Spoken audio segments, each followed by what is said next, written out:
কিয়ামতের ময়দানে আল্লাহ রাব্বুল আলামিন সূর্য যখন মাথার উপরে নিয়ে চলে আসবে, মগজগুলো টকবক টকবক করে ফুটতে থাকবে, ঘামে মানুষ হাবুডুবু খাবে। সেদিন মানুষ চিৎকার করবে, বাঁচাও বাঁচাও বলে, কেউ কারো কোনো উপকারে আসবে না।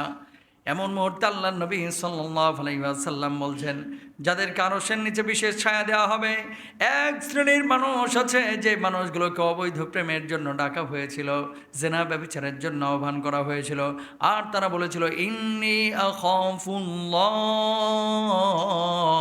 আমি আল্লাহকে ভয় পাই, তোমার সঙ্গে অবৈধ প্রেম নিবেদন করতে পারবো না। আল্লাহর নবী বলছেন, ওই মুহূর্তে, সংকটাপন্ন মুহূর্তে আল্লাহ রব্বুল আলামিন ওই মানুষগুলোকে আরশের নিচে বিশেষ ছায়া দিবেন। তাহলে যে কোনো জায়গায়, যে কোনোভাবে, যে কোনো স্থানে প্রেম নিবেদন করা যাবে না, নিজের মানে চারিত্রিক অবক্ষয় করা যাবে না, চরিতার্থ করা যাবে না। ইনশাআল্লাহ বলেন।